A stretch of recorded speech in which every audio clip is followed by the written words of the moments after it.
In the church basement behind the portrait that started it all, Diana's human face stared out from an oil painting. Young, scared, and desperate. A minister's daughter who'd fallen in love with her own reflection. She wasn't always a monster, Robert explained as they moved through the mirror maze toward the church. The portraits tell the real story. Each one shows another piece. The mirrors rippled with images. Diana in 1847, watching her beauty fade as illness took hold. Diana discovering the ancient book hidden in her father's church. Diana cutting her hand, letting blood drip onto the basement stone floor as she spoke words that made the mirrors weep. Thomas whispered, the thing she summoned, it offered her endless youth. But youth needs feeding, beauty needs sacrifice. So it trapped her in the mirrors, made her hunt, made her collect. Michael watched Diana through the years. Her first husband, a young priest who'd tried to exorcise her. Her second, a doctor who'd recognized her illness in old medical texts. Each man chosen for what he might know. Each man added to her collection of reflected souls. But the mirror world has rules, said the old man, who'd introduced himself as William, husband number 1. We can't fade completely until she's gathered 50. 50 souls to fuel her return to the living world.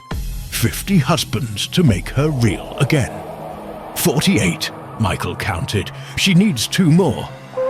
1 more, Diana's voice echoed through every reflection. She appeared before them, more beautiful and terrible than ever. In the mirror world, her true form showed clearly. A creature of glass and hunger, wearing youth like a mask. Poor William is almost gone, ready to fade, ready to feed my final transformation.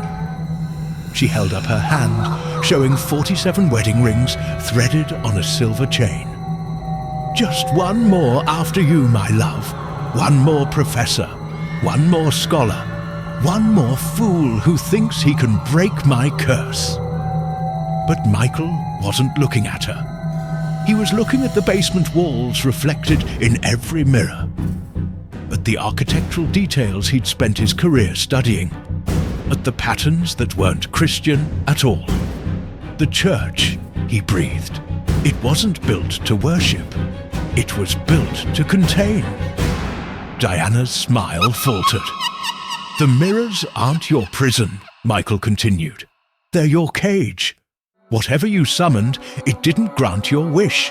It trapped you, made you its collector. The mirror maze trembled. Behind Diana, something vast and dark stirred in the church basement reflections. The portraits, Michael said. They're not just paintings, they're windows. Windows that show your true prison. Diana screamed, a sound of breaking glass. The thing in the basement unfolded itself, reaching through every mirror with hands made of shadow and age.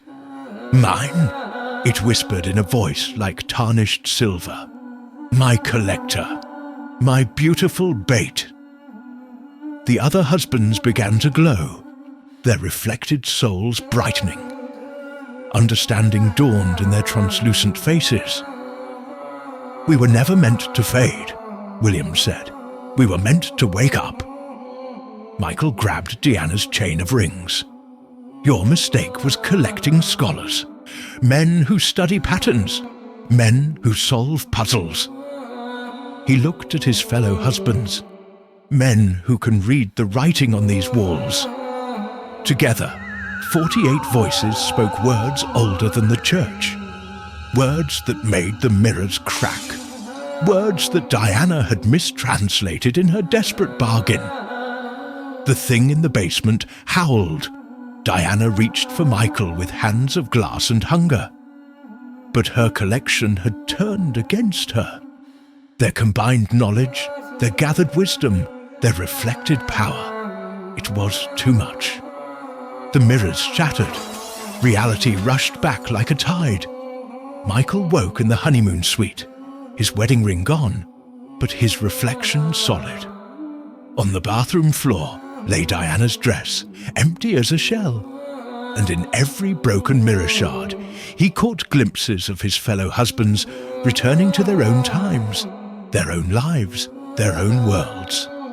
The church basement portrait showed Diana's face one last time, young and beautiful and human, before crumbling to dust.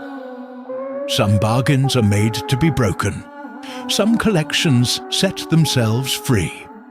And sometimes the truest escape is shattering every mirror that holds your reflection.